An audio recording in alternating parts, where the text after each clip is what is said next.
fans of the Horus Heresy and Saturnine. Thank you very much for joining me and Jay from Legion of Two for yet another Legion of Cheese episode talking all about this year's 3rd edition Horus Heresy Age of Darkness. How are you doing, Jay? I'm doing well, yeah. It's been an exciting couple of weeks, hasn't it? I think are we into week 3 or week 4 of the Heresy Machine's continual output of leaks, peaks, and reveals now. It feels, 3 to 4 weeks sounds about right. A lot's been going on, and last week, of course, we had the biggest going on for quite some time in the Heresy with the Dropsite Preview, which was run on Twitch last Thursday, wasn't it? Yeah. Everybody had been looking forward to that since Saturnine got leaked, let's be honest.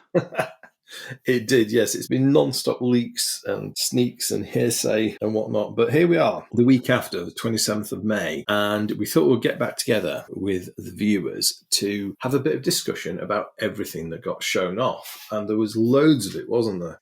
Oh yeah, more than what I expected, definitely, and all of it, model-wise, was to the good. It was indeed, wasn't it? My ghast is somewhat flabbered at the amount of stuff I showed off. Yeah, well, they did say we were all getting a second wave. Don't forget about the rather weak roadmap in the video. Your man did say we're all getting a second wave, and this is a hell of a second wave. I call fibs on the roadmap because basically they made that and they knew full well that they got the new edition coming along and they didn't say anything about it. So yeah, there was definite sleight of hand there on the part of Games Workshop marketing. They're sneaky little those.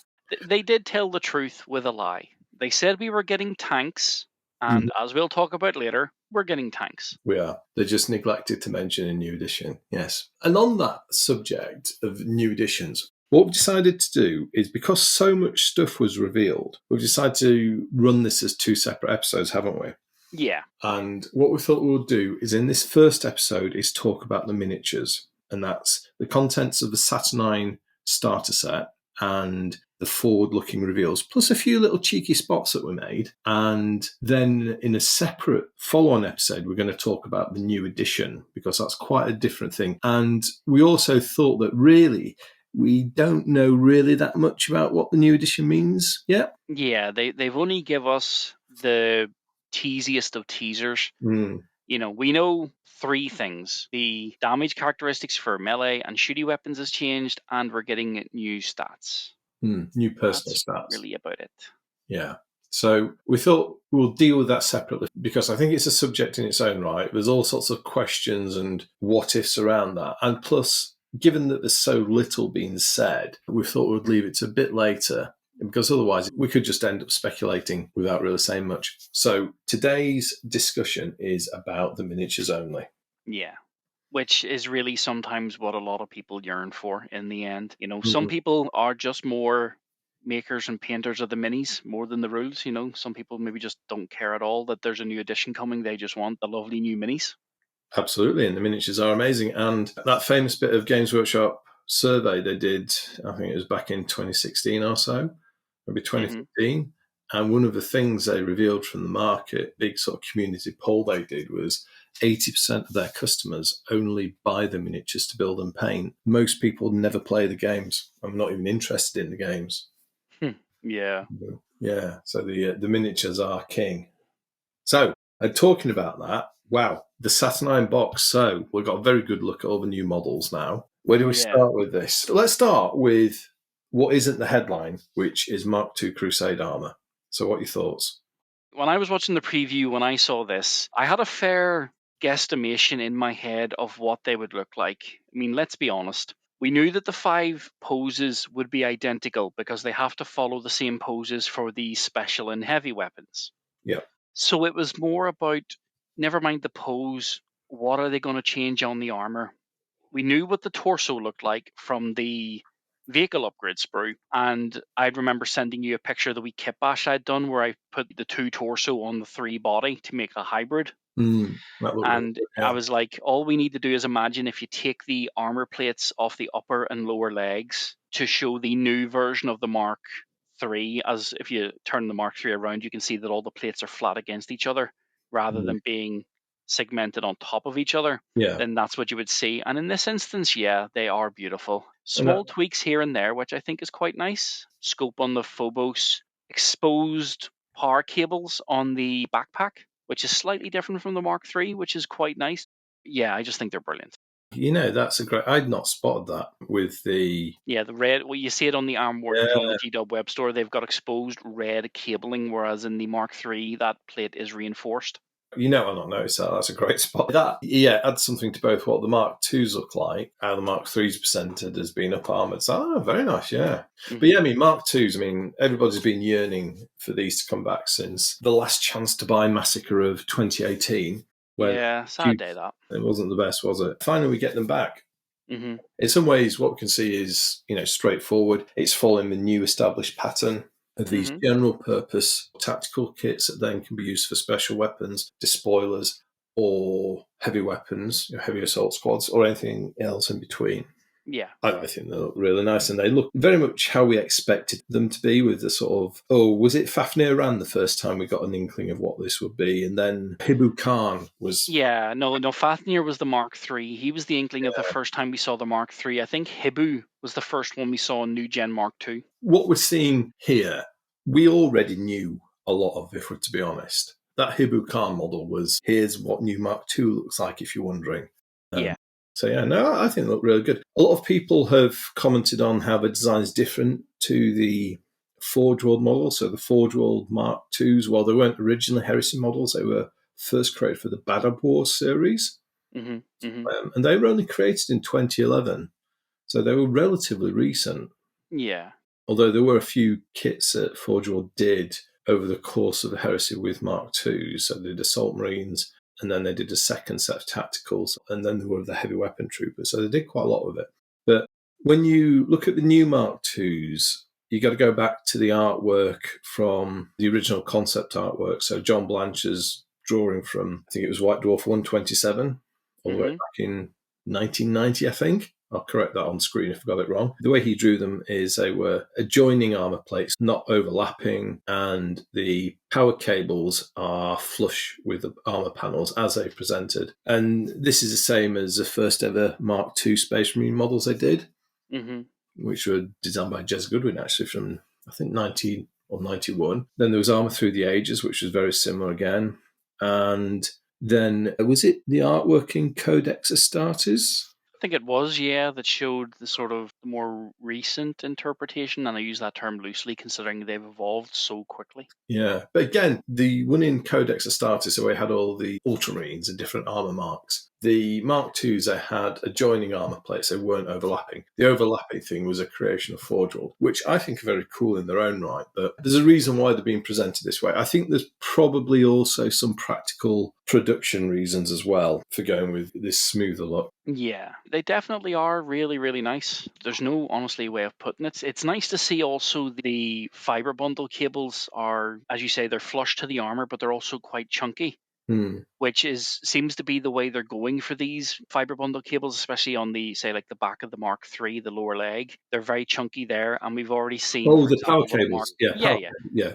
So, and we've also seen what the Mark V looks like, and we know that they're quite chunky on that as well. So it just seems to be the art style for the interpretation of the marks of armor in this instance. Yeah, fantastic. And this new tactical squad kit is very similar to what the Mark VI is, insofar as it's going to come with chain bayonets. Because on the Mark III kit, you didn't get the chain bayonets because they had to put the van braces in for the heavy weapon squad conversions for the shoulder-mounted heavy weapons. They lost a few parts. But they're back for the Mark IIs. I'm guessing we'll get a new head, a new unhelmeted head, maybe one or two on the sprue. Yeah. It's usually two on sprue. The Mark VI and the Mark III both had two each. Yeah. Not including the Sarge. Okay, yeah, that's true, yeah. And then their Phobos bolters, they've done something nice and new again, and they put these little sort of targeting scopes on, which I think looks very tactical. Yeah. Anybody who wants to run Seekers or anything like that, Recon Marines, are going to love these. Absolutely, yeah. Even if you just intersperse them, because obviously we know the hands are separate, and you can mix and match all the armors any way you want, but you could go this kind of way where 1 in every 5 gets a scope, the rest just take the generic Phobos from the Mark IIIs. Make it sort of a specialty thing rather than everybody in the Mark IIs gets them, but the Mark IIIs don't. Yeah, easy. swap them around. Even with these, you could cut them off if you didn't want them on. Yeah. As they often do, the Games Workshop design people, whenever they do a new kit which repeat things, they try to do something a little bit new with it, so it's not just straight repetition. Yeah, I do appreciate that. They absolutely look the part. So Mark II returns, and they've gone for the Mark II's link to the Dropsite Massacre being quite going back to roots sort of thing, haven't they? Although, all the Marks 2, 3, 4, and 6 were in use at the Dropsite Massacre. But for some legions, they were probably more in use than others. Yeah, some legions, in canon, out of canon, and personal preference, a lot of legions did have a certain preference to a certain suit. And the two they picked especially for this box set, people would argue that they definitely had a preference for the older, chunkier marks of armor. Very much so, yeah. So it's very on theme. So Mark IIs, and then as well as the rank and file infantry, we get a Mark II Centurion in power armor. Well, there will be artificer armor. Yeah, I like him. He looks very good. Oh, definitely. I'll be honest with you, I prefer him to both of the Mark VI Praetors. 100%, yeah. I'm with you 100%. Yeah. Just seems to have a better pose. He just looks like he's got more gravitas, more menace to him. I think the Mark VI Imperial Fist one, even though you could paint it as anything, he looked a bit silly with the crest, even though he wasn't wearing a helmet. And then just the one with the axe. They were nice, and I do own them, and I have painted them. But they just never resonated with me, I think is the best way to put it. Whereas this guy, I just saw him, and I was like, yes, you're going into my World Leaders and into my Black Shields. Yeah, absolutely. They nailed it with this one, 10 out of 10, no notes. I mean, I was the same on the Mark VI ones. I preferred the inverted commas, a traitor one, although neither of them I was mega keen on. I think part of that as well was the fact that they sort of designed them for 40mm bases, which didn't feel right. Although, saying that, I saw over the years since they came out, I've seen so many amazing kit bashes done around those torsos. I've seen some truly incredible models done. Yeah. So, there's huge potential there. But this guy, I think straight off, just nailed it. And what's he got? He's got a combi melter, a cyber familiar, and then a power maul. Oh, and then an alternate head with a nice big Centurion's crest. One of the things you pointed out immediately, which I think was a great spot, was how you could use them as a mortifactor, sorry. With a few wee tweaks, I suppose, personal preference on how somebody wants to run or tweak them. But yeah, we don't have that Centurion class yet in any plate. Correct me if I'm wrong. I don't think he even got a Heresy 1.0 mini, did he? No. Yeah. No. They did his comrade in arms who looks after the robots, the Praevian. The Praevian, yeah. Yeah, but Mortifactor, no, they never got around to that. The fact he has a backpack standard is also quite nice. Probably wouldn't use it on my Praetor. I'd cut that off, but I would definitely use it for a squad. Or maybe as a company standard before we get to the Legion standard, and then the ones from the command squad, sort of like treat it like a totem pole. Like this is the one above a squad, and then you've got the one from the command squad, then you've got the Legion banner, that type of thing. Yeah, you could take that and a piece of plastic rod or wire, and turn it into a standard on a pole, and then give it to a Marine as being some form of Legion or company standard. I mean, there's no rules around how big standards are. And I think we got the Heralds, didn't we? Their standards are a variety of sizes. I mean, the Loyalist one got taken the mickey out of a bit, didn't it, for having a rather small flag? Yeah. I wouldn't have used that for a company or Legion standard. I think I've got that guy, and I took his arm to put on a squad standard because of the kit bash I used for the Blood Angels. If you remember seeing it on the Instagram, where I copied the 2.0 trailer where one of the guys was just carrying one of the backpack standards but in his hand. Yeah. And I was like, you know what, I'll give that to every squad for the Vexilla instead of the over the back number. No, an amazing figure. Yeah, really good. I can see that's going to feature in a lot of force, and that's going to be really popular, and there's going to be so many impressive kit bashes off it as well. Yeah, great job on that one, yeah. Talking of Mark IIs and how they're armed, before we get on to our favourite pauldronized guys, there's going to be this Disintegrator Weapons sprue, isn't there? Which is designed for use with the Mark IIs in this box, but it'll work with Mark VIs and 3s as well. Yeah. And we've got a little bit more of an idea about what the Disintegrator Sprue contains. So I think, if I've got this right, there are no less than 4 different Disintegrator weapons on it. Mm-hmm. maybe 5. We have got a standard disintegrator, which has got 1 barrel, and there's a number of photos of those guys on the website. Then there is I don't know what to call it, a heavy disintegrator. Okay. Which has got a pair of barrels, but again, it's like a rifle. That was the thing they put as one of the hearsay posts saying, is it a multi-melter? Yeah. So there's like a heavy rifle version. So that's the second one. Sticking with the rifles, the third one is a combi disintegrator. Mm-hmm. And I don't know I can't remember where I saw a photo of a combi disintegrator. On the preview night, they took the sprue out and showed it off. That was it. And then they mentioned the 5 that there was. So there's that, combi disintegrator, that's 3. Then moving on to heavy weapons as I don't know what it's called, but let's just call it a heavy disintegrator for argument's sake. Yeah. And that was the veteran legionary from the back of the Saturnine box, the one that got leaked and everyone was looking at. Yeah. So then there's that. So it's an underslung one. So it's a bit in the style of like the Volkite culverins and auto cannons and heavy flamers from the heavy support expansion kits that have come out. So there's that one as well. That's 4. Yep. Is there a 5th? Is there a pistol? There is, yeah. That's the 5th one. There is a disintegrator pistol. Yeah. Hey, get ready for the age of twin disintegrator Moritats. I think there's going to be a lot of fun with those. It's like that meme with Oprah. You get a car, and you get a car. It just changed it to disintegrator. Yeah, you get a disintegrator, and you get a disintegrator. Yeah. They're going to be everywhere. I mean, how long until, let's be honest, everybody's going to have them because they're going to buy the box set. Whether or not they use them in their legions is debatable, but you'll get them anyway. Whether or not they're going to be in tournaments and break the meta, I don't know yet. I mean, it makes me wonder because there's probably going to be in the region of, we get 2 sprues, don't there? So there might be somewhere in the region of 20 to 30 disintegrator weapons for the standard Marine infantry in this box, which is a lot.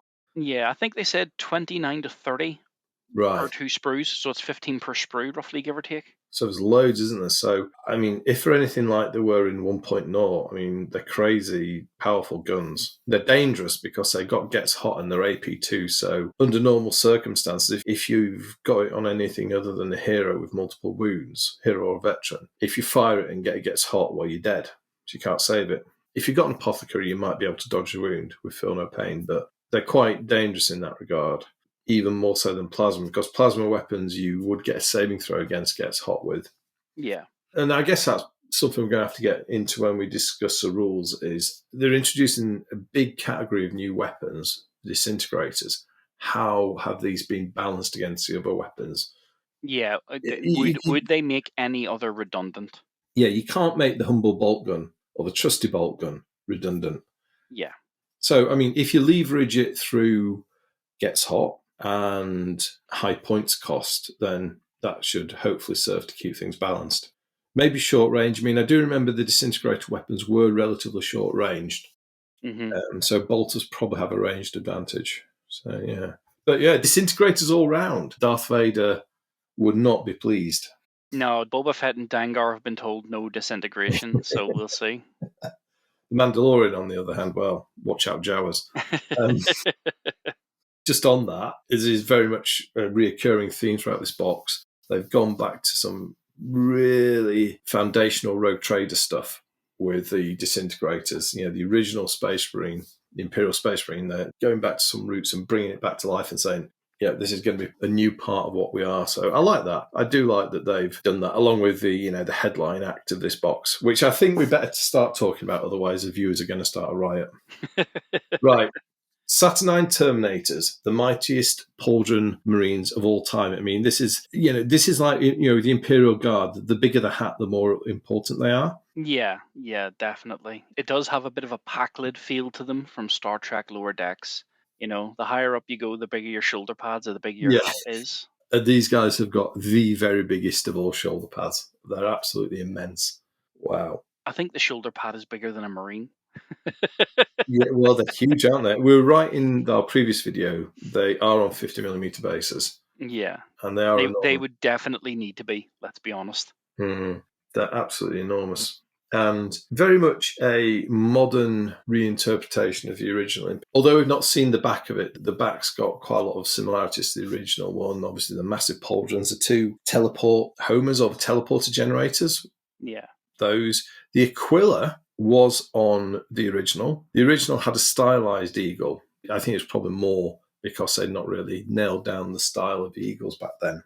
Yeah. They've now created a bit of lore, which is to explain this eagle, which is a Saturnine eagle. So it's an eagle with one head, so a normal eagle. And it's linked to the origins of the armour from the Saturnine forges, wasn't it? Yeah, that's what they said in a sort of lore dump they gave us during that preview, that it was from Saturn's forges and things, and Vulcan found the old suits and basically did them up. Yeah. And then gave them out to everybody.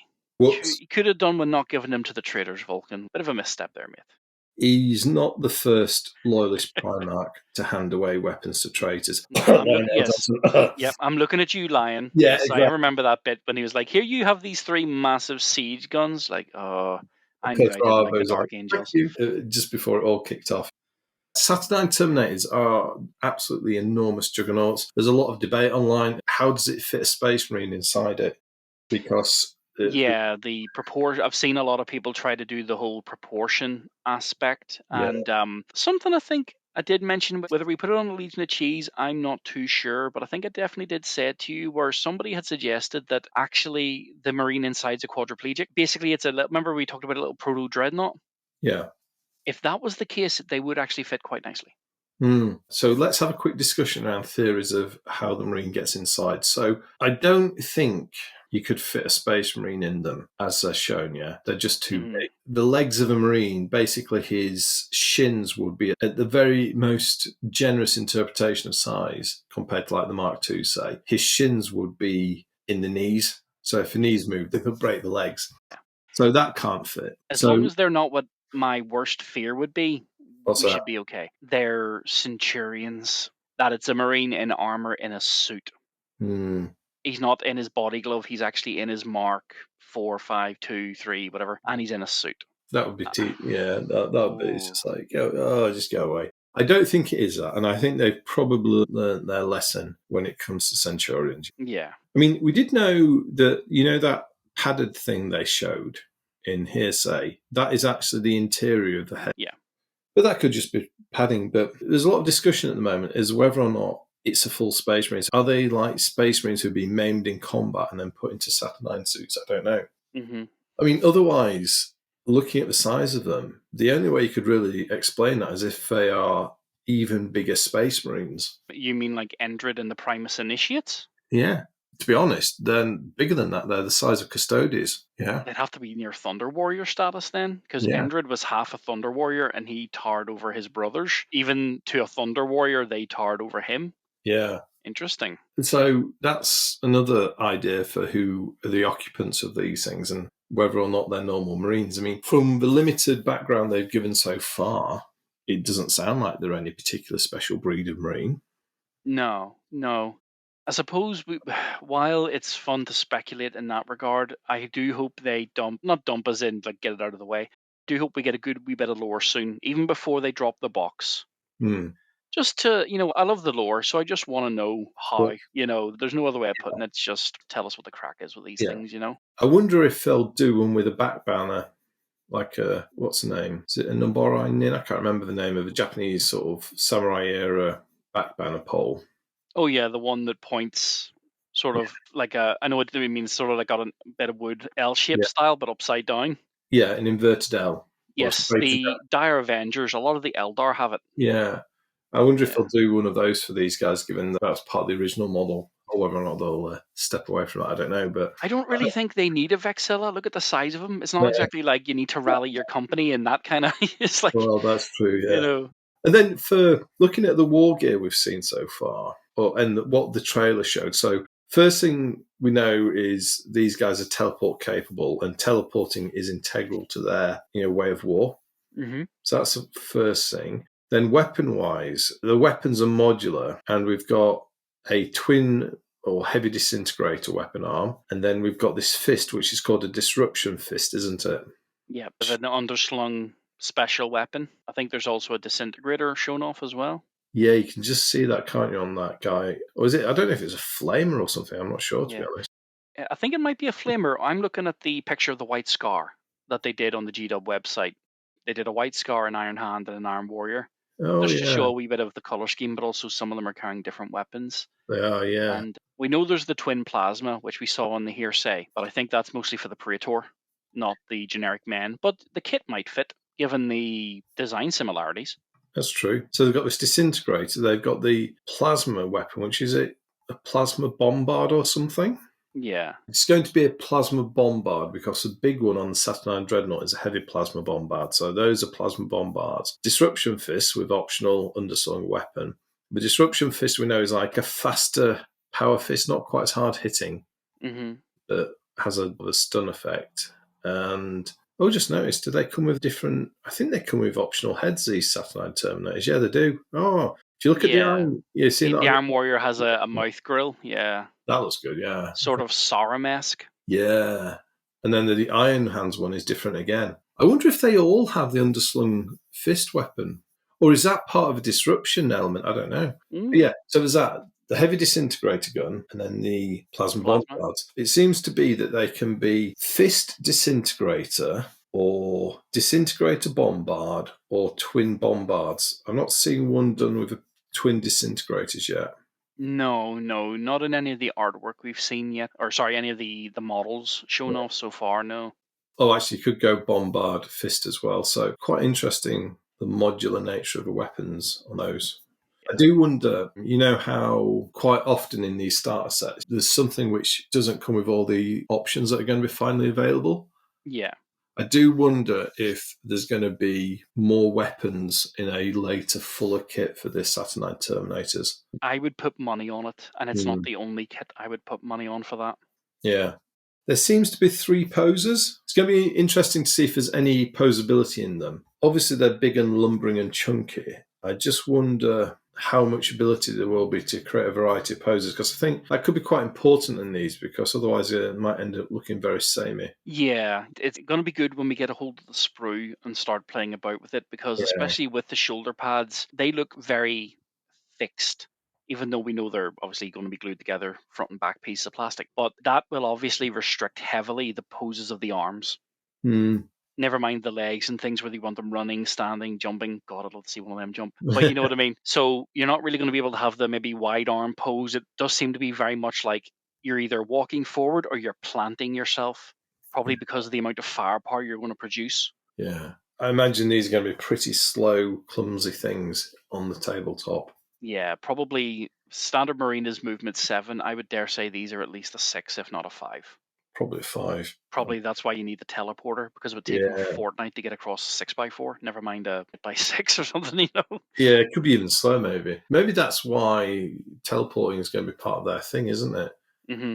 So slow, so they're designed to teleport into battle as opposed to advance. I wonder if they'll be, here's another thought, are they going to be able to fit into any transports? Because, I don't know, outside of a Thunderhawk or a Sokar Stormbird and possibly a Charybdis, I can't see these guys fitting in transports easily. Mastodon? Yeah, Mastodon. Transport options will probably be very limited. Yeah. They just don't look like they'll fit in a Spartan or a Land Raider. No. You know, anything like that. So again, that might be why the teleporting is so important, because they're just too big to transport. I wonder if they'll have any element of, this is just a wild theory, but I wonder, do they always have to deep strike teleport, or do they have some sort of maybe proto warp spider stolen tech where maybe every second turn you can jump them, and that's how you get them across the board rather than coming in from a ship? That's an interesting thought. Yeah. Probably not, because that's really not Imperial tech. But given the age of the suit and the whole thing of the innovation where they came from, you never know. And Vulcan does love his teleporters. Look at his hammer. Yeah. That you never know. There could be something akin to that, where it's like turn 1, they can teleport 12 inches. Turn 2, the system's burnt out, it's recharging. Turn 3, they can jump again. And then if you need any more turns, because by then, to be honest with you, if you're not in combat, you're not using them. You know? Yeah. That's an interesting thought, that. Yeah. We'll have to keep an eye out for more on that. Moving on from the rank and file of the biggest Marines ever, we then got the Saturnine Ptor, who is the size of a Primarch. That's just crazy. Yeah. If I'm honest with you, I don't know how to feel about that. Primarchs, I think, should always just be a cut above their basic men, no matter what suit the man is wearing. So the idea that, you're standing toe to toe with a Primarch and you can look him in the eye rather than looking at his belly button, is that's just weird to me. I mean, they're still looking up because the head is lower down than the Primarch's head. Normally proportioned, whereas these guys are kind of like the height. There's quite a bit of shoulder height in there, isn't there? Mm-hmm. I'm not sure what I think about the one they did for Salamanders. I mean, it's very over fancy. I mean, I'm not a fan of these enormous Iron Halo type devices. Yeah, that's way too 80s for me. Yeah, it feels just like Age of Sigmar. I'm not a fan of those. Mm-hmm. I mean, Thunderhammer or Macro Thunderhammer or whatever it's called is amazing. It puts the Iron Warriors Thunderhammer that everybody was complaining about to shame. It does, yeah. Because they were like, that hammer's way too big. It's like, the Salamander said, hold my beer. Yeah. It's beautifully painted, though. I love the marbling they did on the hammer. Yeah, That's amazing. But so this guy, he comes with... Now, he's described as having an experimental suit of Saturnine armor, so I'm not sure how that makes him different to the rank and file. I think it's the cape. It's experimental in that they give him a cape that won't set on fire when you teleport. There you go. Absolutely. He's got a very Marine officer weapon in that he's got this wrist-mounted plasma weapon. Mm-hmm. That was one of the weapons peaked on here, so yeah. Yeah. So because I originally said I thought it was an underslung fist weapon. I think you were closer than my guess of it being a secondary weapon for the Dreadnoughts. It wasn't. Yeah. It's for this guy, but you can build this guy in a load of different ways because you get a concussion hammer or Saturnine war axe, plasma blaster, that's a wrist weapon or underslung arm weapon, and then 4 head options, 2 belts, 2 different flat heads for the hammer, chest details, and pauldrons. Now, there's a bit more than that as well. You can build them in 2 different poses, can't you? Yeah, from what we saw of the stills at the preview, I think so, yeah. Very interested to see what I can do with this when I actually get the model. The way they've done it, I can see it's a studio model. It's beautifully painted, but I don't particularly like it as an army general. It'd be interesting to see how you can play around with the model and when you build him to make him how you want him. I'm interested to see that. Sliding the chunky slider on character generation all the way to the right and then adding an extra slider on the back of it and going all the way to the right of that, we have the Saturnine Dreadnaugh. It is a beautiful kit. Still not sure about the shoulder pads. I'd love to see it without the shoulder pads because we can see that there is armor plating underneath. We can see the Salamander's icon, which does have a bit of a Redemptor feel to it. I would definitely have to play about with that kit a wee bit, especially from the point of view of I took one in the Black Shields. I would probably remove some of the armor plating to make it look like they have pinched it. Oh, yeah, that's an interesting idea. I just hope that when you take them off, there's no areas exposed, like you can actually see inside the Mini. I'd rather it be that the whole back and underneath is fully plated, and you can place these on rather than they're integral to hiding empty space. Yeah, that's going to be interesting to find out that because they have actually done that. Like on the Redemptor Dreadnought, there were kind of like panels that sit over panels. You know what I mean? Yeah. So I wonder if I've done that here. So this is absolutely massive. I think we got it right in that it's on the same 100mm round base as the Telemon. It is bulkier than the Telemon Dreadnought for sure. Mm-hmm. Height-wise, I think it's probably a little bit taller and it's definitely wider. Yeah, the Telemon didn't quite fill the 100mm base, whereas this guy definitely does. Mm-hmm. It's huge. It means we'll probably see a bigger one eventually. A what? Well, think about it. Custodians will not like to be upstaged by mere Space Marines. If the generic Space Marines have the biggest Dreadnought, they will look at the Telemon and go, give that thing bigger shoulder pads. Maybe so. We are the Emperor's Praetorians. We are his bodyguard. We cannot look tiny next to that thing. So get brother Sarastus over there who's gravely wounded and stick him in this new suit that's 3 times the size and bright gold. Well, at that point, you've just got a knight, haven't you? A small knight. I mean, I think the Custodians they'll take the Telemon and they'll look at this thing and go, well, okay, you got all this armor and firepower, but we got the skill and the finesse. I suppose. And then we'll still beat you. Our weapons are still far more sophisticated than yours. Yeah, but a beast. So you only get the main weapons, a disintegrator cannon, and then the heavy plasma bombard. But you do get options on the chest guns, which introduce some things we've never even heard of before, which are photonic incinerators. Yeah. Now, I don't know what photonic incinerators are, but if you look at the Salamanders one, that's got Disintegrator one. Yeah. So the Salamanders one's got some Disintegrator guns, I think, in the chest weapons. And then the photonic incinerators are what the Space Wolf version has got in the chest weapons, because those are different. Yeah. And they do look nasty. Yeah, there's something about them that look a bit dangerous. Oh, photonic. Is it a sound weapon? I don't know. Yeah. See, when I hear photonic, all I can hear is torpedo in my head. I've been watching too much Star Trek again. It is a bit Star Trek. Yeah. I think it's going to be a fun model to build. It looks the size of like a Adeptus Titanicus scale Warlord Titan, I reckon. It's a big old kit. Yeah. I can't wait to see how posable it is.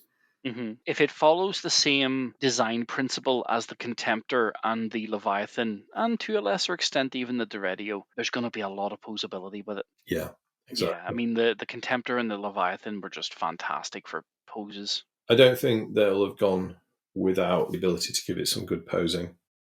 That leaves one model from the Saturnine box, which is one of the biggest models, actually, the second largest model, which is the Arachne Quad Accelerator platform. Mm-hmm. Now, this is pretty neat, isn't it? So it is. It's beautiful, yeah.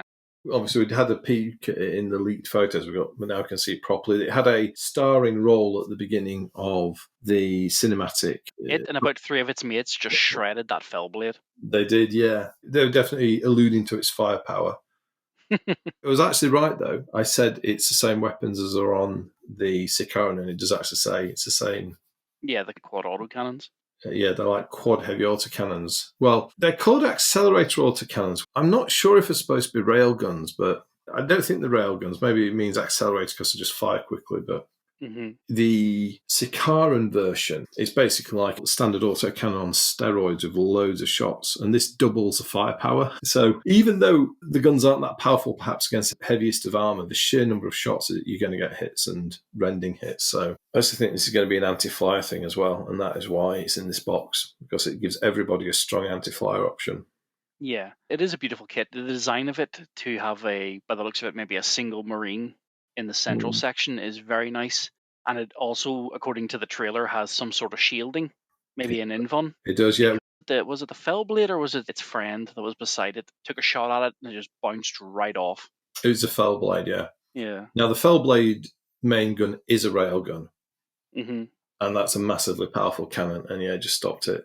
And of course, it's been stopped by the most mythical of all deflector screens in the Horus Heresy in 40k, which is the Atomantic Pavis. Finally, after seeing a photo once in Heresy 1 and nothing ever been done with it as a Deredio option, it's now being brought to life in this. Yeah, it's really nice. I like that. Yeah. Another thing on the design, which I really liked, is the, I don't know what you call it, let's call it the crew capsule, yeah? Yeah. Do you recognise it? Because these have been used on a couple of Heresy vehicles before. Yeah, it looks like the ball turret of the Fire Raptor. Correct. Yes, exactly. It's not exactly the same, but it's very much in the style as the Fire Raptor ball turrets. It was also used on the Sokar pattern Stormbird as well. Yes. So, yeah, that's pretty cool. Hint of things to come? Well. Put on your X-Files tinfoil hat, you know. Diddle, diddle, diddle, diddle. Plastic Sokar Stormbird. That would be... I'd be happy with the Fire Raptor, never mind the Stormbird. Yeah, let's get the Fire Raptor first. Surely, over the next couple of years, that's got to be coming. Well, it's not fair that the Solar Ox got the first flyer. As much as I love the Arvis, and I really do like the wee Arvis, it's not fair that the basic humans got a flyer and the Marines didn't.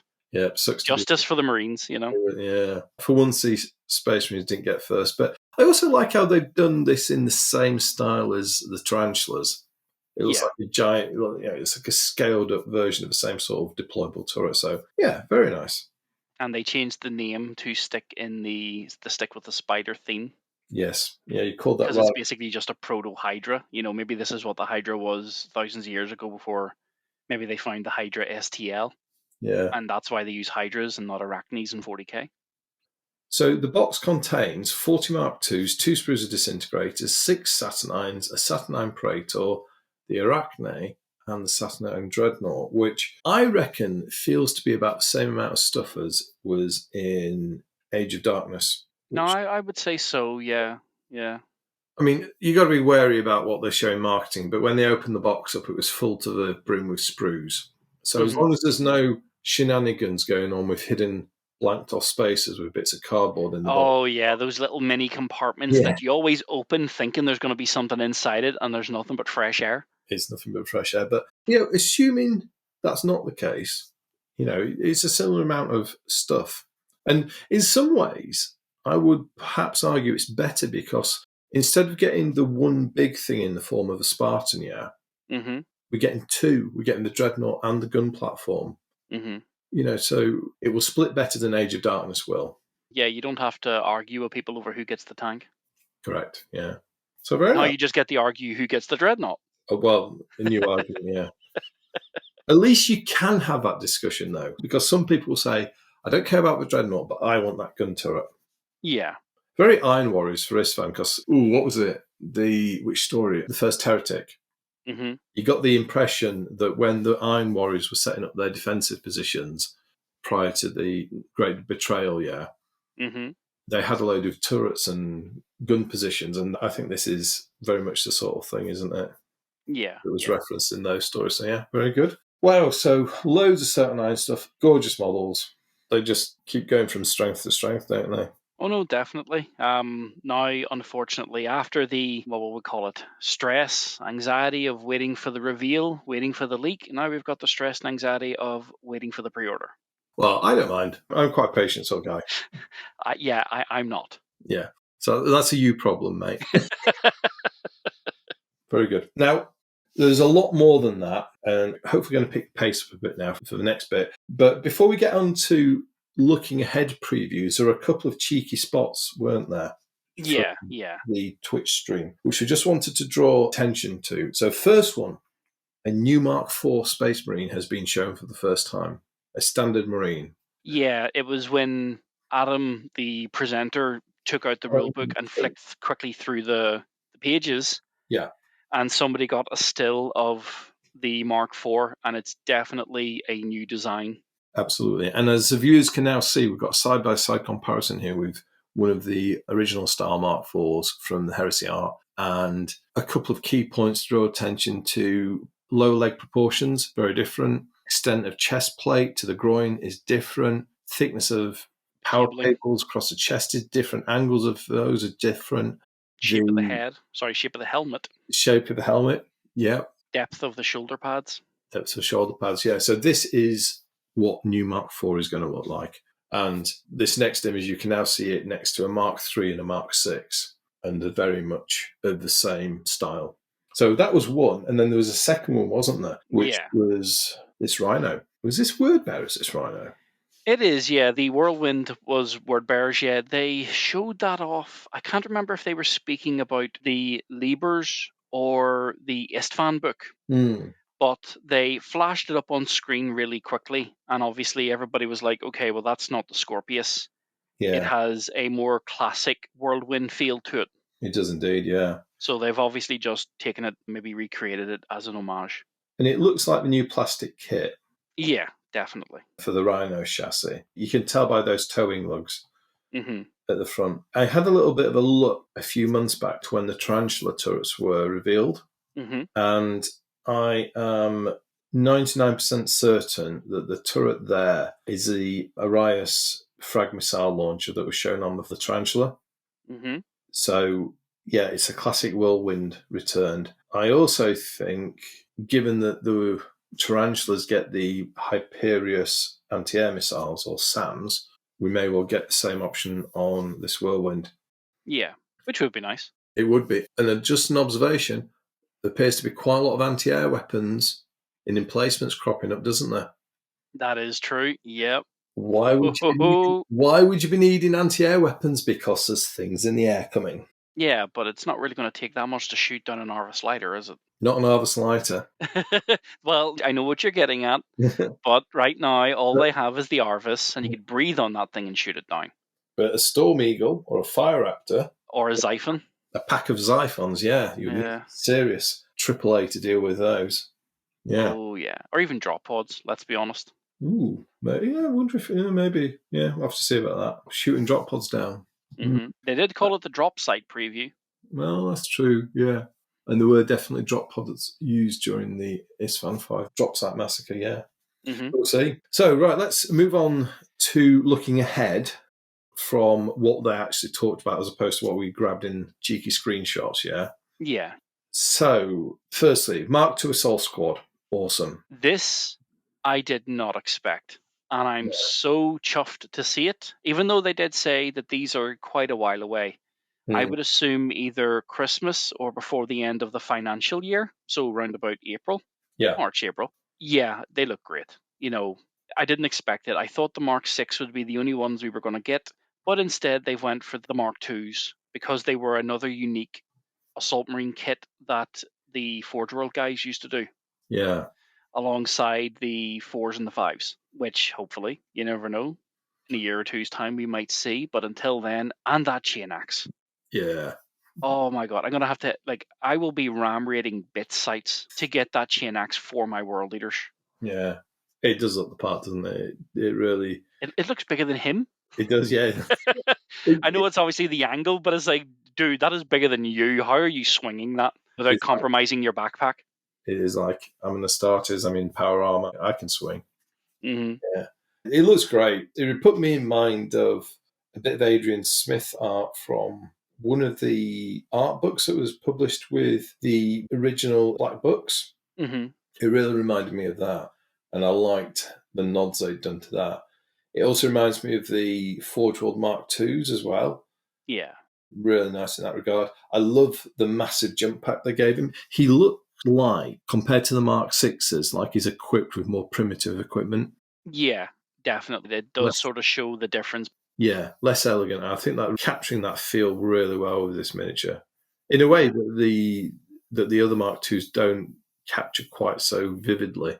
It has definitely that sort of early Great Crusade. We've just left the Terran system. We're going out to conquer the galaxy versus the Mark VI. It's brand new, just off the production line. It's been buffed, spray painted, everything, and it's ready to go. The Mark VI is what happens when you capture loads of STCs and lost technologies that you can then refine your armor design with. Mm-hmm. Compared to this, which was essentially what the Emperor had from Terra and Mars. Mm-hmm. Yeah. But other interesting things about this, that things that we've deduced without actually them saying it, is the poses very different to any of the Mark VI Assault Marines, isn't it? Yeah, which is really, really nice. I suppose that the Assault Marines are in the extreme unique position of not having to worry about other equipment.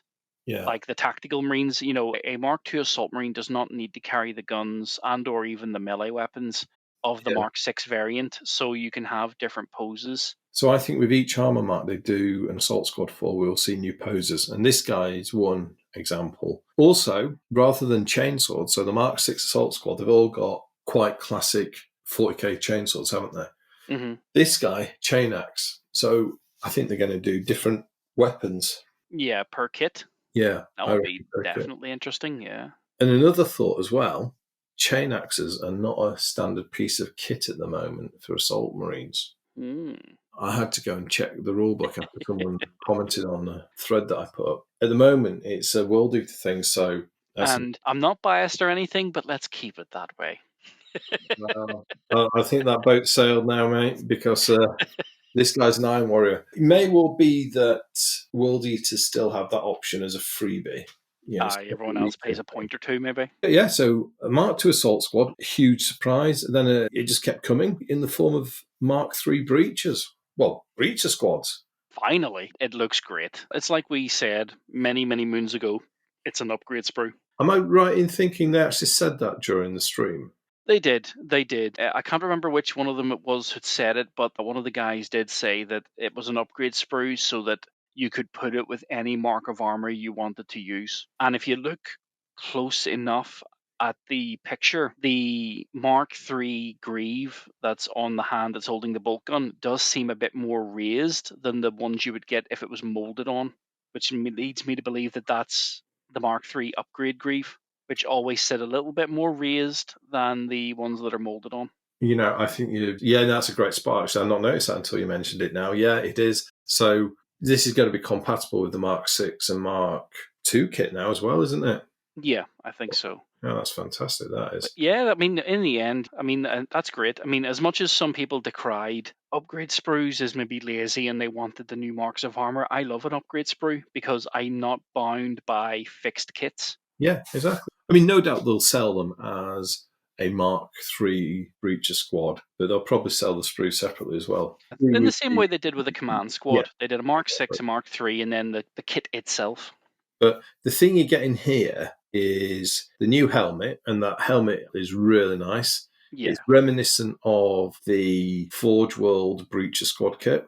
The sort of reinforced face guard. Then we've got this rather snazzy bolter for breaching operations with a drum mag, a high capacity drum mag instead of a normal stick mag. Mm-hmm. And then of course, the shield itself. So I wonder if we're also going to get some plastic special weapons in that. Breachers can take 1 per 5 men, either, I think, is it melt guns or flames or graviton guns? Maybe we'll get our first plastic graviton gun. I would assume and hope so, because it would be a bit of a nightmare for people to have to kit bash from the special flamers, having to cut off the hand and losing all the detail underneath. It would be easier if they just chucked in, if the upgrade sprue has enough for, say, 10 guys, 2 of each gun. Because that's the same thing they did with the bolt pistols in the melee weapon upgrade set. Yeah. 2 Phobos, 2 Tigeras, 2 of the other one. I think it looks great. And Imperial Fist players will be, no doubt, ecstatic with joy. Yeah, it'll be Fal all over again. And the Iron Warriors and the Iron Hands. There's Ultramarines.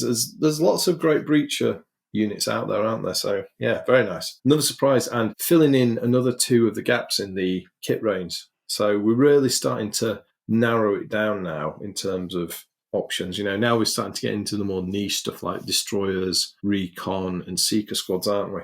Yeah. And perhaps this is giving us a hint as to how that's going to work. We're going to get an upgrade sprue. I think that would work. With the exception of, well, let's be honest, I don't even need, I was about to say with the exception of some kits like Destroyers that can take jump marines. It doesn't matter in the end, because now we're getting varied jump armor sets that if you just have a Destroyer upgrade sprue, you can put it on foot or jumping marine, and that's it. Job's a good one. Yeah. Brilliant. So, gosh, 2 squads revealed. Very pleasant surprise. And it just kept coming because then we had the Rapiers. So we called this well and truly, didn't we? Yeah, we did. And I was so chuffed to see them. You called it from the sprue. Yeah. But we both called it from Beat Garman book. Yes. And in Legions Imperialis. If you see it in the tiny, it's going to be in big and vice versa. Yeah. Brilliant to see these. So good that after all these years, we're finally getting a plastic option for doing Rapiers. And I think these are going to be really popular. Oh, definitely. I mean, yes, I have a personal bias because I think they are a lovely wee, tiny wee kit with a lot of character you could put into them, especially for armies like, say, the Black Shields. But given their 2.0 points value cheapness, for small unit action games, they're going to be nasty. In bigger games, they might get obviously dwarfed by their bigger brothers and or large armor. But in smaller games, maybe even things like maybe Zones Mortalis and things, they will cause an unbelievable amount of dread. That'll be good, yeah. And they're quite nice how they fit with the Astartes' idea of fast mobile warfare, because they're little light artillery pieces that you can easily move around, can't you? Yeah, oh yeah. Yeah, I do like it. And we're getting all 4 weapon options. So quad heavy bolter, a graviton cannon, a laser destroyer, which we see this again later. And then the one that started it all, really, what was originally the thud gun, the quad mortar. Those, and then another surprise, the crew. Goodness me. Yeah, I expected generic Mark 3, Mark 4, Mark whatever. It was going to be Mark 6 because people called these the Mark 6 Rapiers compared to the original ones we saw that Forge did. Yeah. But the crew being another homage to the RTB-01/2016 Imperial Space Marine, especially in the exposed cables and knee pads, that I did not expect. Yeah, very surprised by these guys. The armour, there's a definite homage, as you say, throwback to the Imperial Space Marine LE2. And then there was a set of models which came later under the Imperial Space Marine range, which were all done by Bob Naismith, which are in a similar style, but they've all got those kneecaps, the way the chests are done, and they're sort of quite slimline lower leg armor, although it's not as slim, but it's slimmer than normal Marines.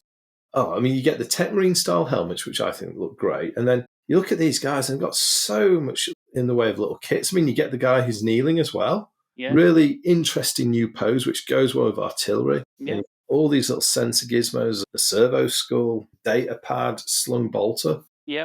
The Sons of Horus guy that's pointing, you can see a rather large pouch sitting to his right side. So that could be a pouch-covered melee weapon, or it could be a pouch-covered bolt gun. Oh, yeah, see what I Because mean? it is really big, It is hanging off the side. Because you can see his pistol on his left side. So there's something on the right. Yeah, that's big. Answers in the comments, please, if anyone can figure out what that is. And then just the little readers on the backpacks as well. Yeah. If you look at the Imperial Fist one, number 2, I think he's got the same thing, and there appears to be a magazine hanging out of it as well. I wonder, are those Tigris pattern bolt guns? I think it might be, yeah, because that is a straight mag, not a sickle mag. Ooh. Yeah. Bit of a thought there, but wow. I haven't seen a Tigris bolt gun yet. That's a Mark. Well, I'm not going to say that it's exclusively a Mark IV, but we first got it in plastic in the Mark IV kit. Yeah, Tigris bolters were created as part of the Mark IV program, weren't they? Yeah. Although they, loads of Marines use them, but yeah, anybody can use anything, but it's sort of that whole thing. If you don't want to ring fence it by saying, "Oh, it's this pattern, this version for only this kit," Yeah, I mean, in the background, and this is getting very nerdy now, so I'm sure the viewers will enjoy it. But in the black books, it actually said what the caliber of these various bolters were, and the Phobos bolter was described as being, I think I've got this right, a 0.7-inch caliber gun, which that's like 18 millimeter or something. It's a huge round. But the Tigris was described as being a 0.6-inch, so a little bit smaller, so perhaps suggesting that it was a more refined ammo type, smaller, more capable round with a better technology, increasing the number of rounds that a Marine could carry. I quite like that. So yeah, those Rapier kits are going to be so popular. Oh, yeah. Yeah, so good to see those. I tell you, I think this has got to be one of the best previews they've ever done for miniatures. It was incredible. No, I agree. Look, I'm just going to be the guy. You know me. I've said more heresy more often. I'm glad I saw it. It was great to see the preview of the minis. Oh, but I just wish like Adepticon. That kind of thing. It's like seen it. I'm glad. I'm not patient, so it's like, oh my god, hurry up. I think that's a you problem, mate. Oh. It's not. It's a heresy fan's problem. It's not a my problem. Right, let's do one more thing before we get to the biggest surprise reveal, which is sticking in the theme of field artillery and gun emplacements, is the ground shooty element of the Tarantula batteries, isn't it? Yeah, these things are just great. I've been looking forward to these since, I liked them in 1.0. And I had some of the Forge World kits, but I also just kit bashed some for my 1.0 armies. When we saw them as the tiny picture in Legions Imperialis with the new sleeker design, you knew they were coming. And now that they're finally here, a bit like the Rapier, they're small, they're cheap, and they're annoying. They will annoy people in small unit action, stroke maybe even Zones Mortalis. Yeah. These have always been part of Fast Attack, haven't they? They have, which for me filled out Fast Attack quite nicely when I barely used it. And if I remember rightly, they had a special rule which basically allowed you to drop them into combat. So you could use them for area denial and all sorts of tactical trickery. Oh, yeah. Just like it was, you might as well say, going back quite some time, the first time I ever saw a Tarantula Sentry turret was in the Dawn of War 1 game, going back many years now, and they always came from orbit. Yeah. Oh, blimey. Yeah, that brings back happy memories of playing Dawn of War. Which is getting remastered according to Skulls, which was the day before the preview. The Dawn of War that everyone always wanted. Compared to Dawn of War 3, which was the one we could have done without. There's a huge amount of talent in the game and all that, but it wasn't a game necessarily that appealed to what Dawn of War appealed to, I don't think. Yeah. No, yeah. It was too mobile. It wanted to be a mobile game. I know this is a random tangent for the listeners, but you can really tell that Dawn of War 3 had a bit of a MOBA element to it, and that's not what people wanted. People wanted basically Dawn of War 2 style, maybe a bit of Dawn of War 1 mixed with Dawn of War 2, with better graphics and a great story. Yeah. And we got that. And as I said, as something I'm prone to saying in these kind of things, that's me being nice without me using my favorite 4-letter words. Be that as may, a remaster would be very welcome for Dawn of War, and as are these Tarantula turrets. And they're coming in 4 different flavours of tactical shootiness. Heavy bolters, multi-melters, las cannon, and Volkite culverins. So a gun for every occasion. Brilliant. Mm-hmm. And when you think about all these supporting elements, so the artillery elements, the Arachnid quad gun, the Rapiers, and these Tarantulas, perhaps more than any rules change, these might make Heresy 3, or indeed anyone who wants to play Heresy 2, a much more tactical and dynamic game. I'm quite excited for that. And then, well, we had the cinematic trailer, didn't we? And immediately everybody was like, Fellblade! Has to follow the same thing they did in the 2.0 trailer. If you see it in the trailer, it's going to be in plastic. If not immediately, then soon. Everybody saw the Kratos and was like, what is that? Yeah, a Fellblade. I mean, they said there were more tanks coming in. They weren't wrong. I mean, I'd suspected this for a long time because all of the Forge World kits had got out of production over the last 9 months. Yeah, that'd been double OP for a wee bit of a while, hadn't it? It had, And some of its variants, anyway. I mean, I know because I got the last falchion that was for sale in the whole of the country, possibly the world. I managed to snag it through a little bit of a mission to Warhammer World, but that's a story for another day. Now, this, I think, is a big thing, and not just because it's in a huge model. The Fellblade Super Heavy Tank is getting a plastic model. This is going to be one of the biggest plastic kits Games Workshop has ever sold. Yeah, definitely. It's going to be a monster. They showed off a couple of lovely scale pictures of it with other things. I want to see it scaled beside the Baneblade. Oh, I mean, I'll tell you, so I've done it with my resin one. They scale pretty well. I think the Fellblade might be a touch longer because of the way the front tracks are done. Well, that being said, you've got the resin one. This is a new design. Small changes have they made to tweak it? Well, I could do that in a moment. But just on the Fellblade to Baneblade comparison, the width, excluding sponsons, was identical. Height, essentially the same. They are the same size. Mm-hmm. Yeah, so we're getting a plastic Fellblade. So, I mean, look at this thing. I mean, I've had a good look at this. And it's quite interesting because of all the Heresy vehicles so far, they've been very, very faithful reproductions of Forge World versions. Yeah. This is the first one where they've changed a few detail bits more compared to the resin one. Let me tell you what they are. So firstly is the front hull section is quite different. Yeah. So we've got this, what appears to be almost like a vertical armor array on the front hull, which the resin Fellblade just had a flat plate with a pair of towing lugs. Okay. This one's got this. Now, the reason I've done this, I think it's to fit into the same design language as the Kratos, the Sikaran, and the Arcutors, which all have similar sort of arrays. Yeah. So they've done that. The mounts where the sprocket wheel's attached, the main drive wheel at the front, yeah? Yeah. So that is bulked out, and it's like a smooth line all the way up. That used to have a step in it. Oh, okay. So it's quite a change. I think the reason they've done it is, in the original one, the step was only there because it was a hybrid on the Baneblade kit, and it used the Baneblade's plastic chassis. Ah, right. It looks smoother and more integrated, so I can see why they've done that. It's also chunky around there as well. There's more meat around those attachment points for the front sprocket or drive wheels. So that's 2 changes. The side doors, so those are now the same design as a Demos pattern Rhino as opposed to the 40k Rhino. So I think they've changed that for design continuity.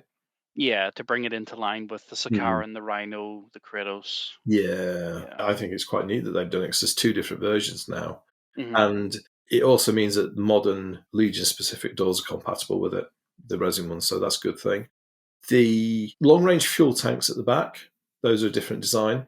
I think they've changed those. They now look actually more sci-fi and more integrated. The Fellblade kit and its Forge World cousins, they were like barrels. It was definitely a bit archaic for the tank. Okay. Here they've done something that actually looks like it was built to go with this sophisticated machine. I'm not saying one is better than the other. Yeah. Yeah. I mean, to be quite honest, I'm not a big fan of the long-range tanks anyway. I've left them off all my vehicles. So that is another change. Then another little change is the muzzles of the Accelerator cannon. You can see how it's got a vertical notch on the front barrel. Yeah.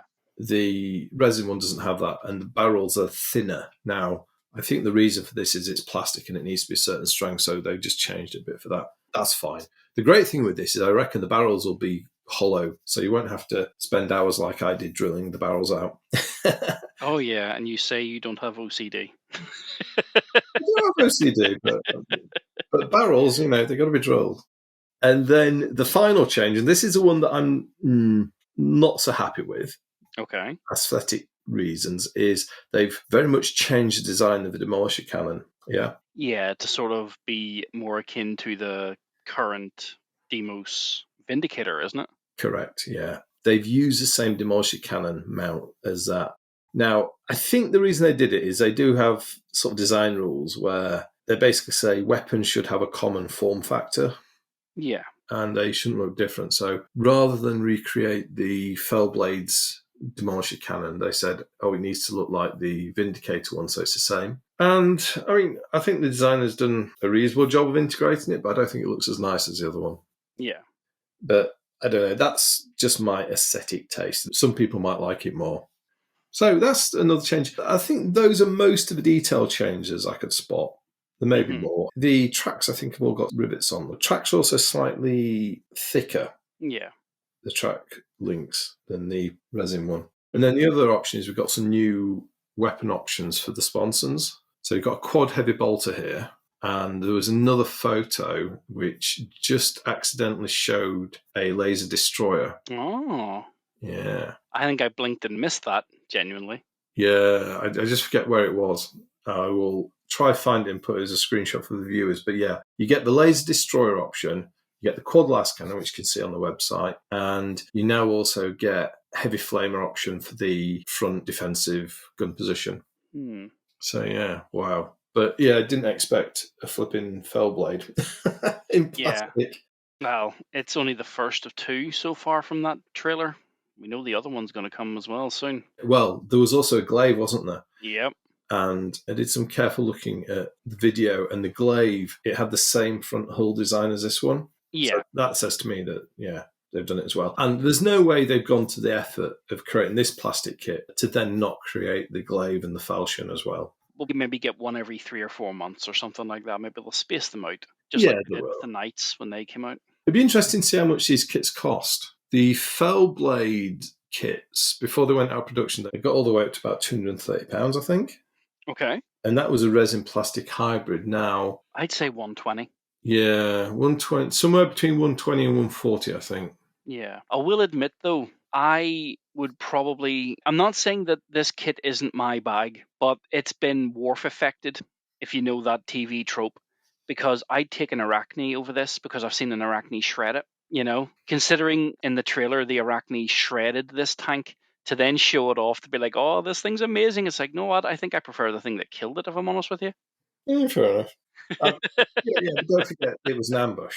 Yeah, ambushes, it doesn't count. But really? Well, my question to you would then roll reverse it, or create a situation where the salamanders weren't desperately trying to fight the way out of a trap, and this thing could use its accelerator cannon at its maximum range. The Arachne can't even touch this at the range that this main gun can splat the Arachne, so... Well, it fired its main gun, it bounced off the Invon, so, Anyone can make a 4-up invulnerable save. You haven't met my brother-in-law, have you? No, he couldn't make a 2-up if his life depended on it. There's always one. I mean, the other big thing for this with me is it shows that they are prepared to make bigger plastic kits. There's a huge investment in terms of making the molds for these things. Oh yeah, it's not cheap, relatively speaking, and it shows that they've got an inkling that this game has a bit of life left in it. Yeah, and this is a stepping stone on the way to the fabled full-size plastic Thunderhawk. Just remember that. Right, when I'm drawing my pension, I'll sure to remember that. So I think that's most of it. There's a few other bits which were basically sneak peeks. There was where they're just being cheeky. There's a cataphracti, which is interesting. When they originally showed that off, all we saw was the hand, the Volkite, and the Hazard Stripes. You couldn't really tell what it was. But when they showed it on the Warhammer community page, you could see the cataphracti plate. Yeah. So some people have surmised it's an Arm Warriors character, but the weapon options don't match for the pre-existing characters, so it could be somebody new. could be Forex. I'm just going for the idea that it's upscaled plastic cataphracti, which is what I would say a lot of maybe the Heresy community have been asking for. You know, they want the upscaled Tartaros, the upscaled Mark IV, and the upscaled cataphracti. Could be, yeah. And it's definitely, I think, a new design of cataphracti as well, because you see on the picture there is a circular plate covering the side of the elbow joint. Yeah, isn't it? Which is one of the format things for the new Mark III. And as we know, cataphracti and Mark III are sort of they're linked. Yeah, it's like I said before when we did the Mark III appreciation video. They took Mark II and they just superglued more armor plate to the front. Well, they took a Mark III and just superglued more armor plates to the front. Yeah, it's difficult to tell looking at this if it's resin or plastic. I'll just go out on the limb and say it's plastic and just hope. You know, that's my personal hope, because I would love to see upscaled cataphracti for armies. I mean, that's one possibility, a new plastic cataphracti. It could alternatively be a Iron Warriors Praetor in cataphracti armor, which technically we don't have yet. Although we've had the Warsmith, you could argue that that's like a Legion special and they still need... Yeah, you're right. Yeah, they need their power armored and their Terminator armored Praetors, because the Warsmith is technically a Legion character or a Legion upgrade. So they don't mention plastic here either, if you're in the text. So they didn't in the show, but they specifically said from this point forward, the other stuff was from Forge. Okay, all right. And then there's two more things, wasn't there? This funny Mechanicum thing, which I have no idea what it is. It looks a bit like it's from the weird and wacky Games Workshop style Mechanicum side of things. It's not as weird and wacky though as Mr. Stilts, but it's definitely... No. It looks like the proto version of him, because the guy is on some sort of raised legs. Yeah. But maybe, could it be Skitari? Well, there's a thought. Maybe, yeah. And it says it's plastic, so... And then, last of all, we have what is obviously the business end of a custodian. Yeah, an Automite Spear. I don't know. Is this a character? Or a new plastic model? I mean, would they replace the plastic custodians? I don't know. That would be nice to see. Scale-wise, that would be perfect, because the original Prospero Custodes suited the 1.0 scale. Now they look comically short. So it would be nice to see them get a small range refresh. So yeah, if that's the new version of the Automite Gen 2 Custodian, that'd be quite cool. I wouldn't personally say comically short. They've obviously look a bit shorter than they did. But yeah, I don't know. I suppose part of it as well depends on how well they sell. Custodians seem to be quite popular. And they would also cross over to 40k as well, I guess. One possibility is they do a set of Custodians that are more heresy-centric. That's a thought. Yeah. Wow, blimey.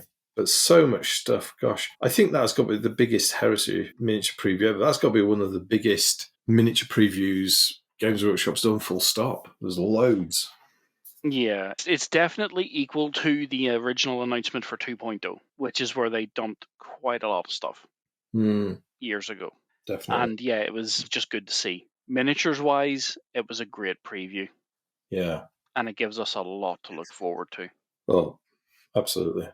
Yeah, something for everyone there almost, I think. Well, apart from people who want in Mark IV or Mark V, but there's almost something there for everyone. Well, I hate to say it, I think I'm one of those people too, but I'm happy to see the Mark II, and we have the inkling, and I'm going to categorically say it. If you're not going to say it, I think the Mark IVs are definitely going to come, because they've released the new artwork. Eventually it'd be nice to see the 5s as well. Yeah. Question of when, not if, on the Mark IVs. Same on the Mark V, because we've had re-imaged versions of Mark V in Your Boy Endrid and the Apothecary, so... Yeah.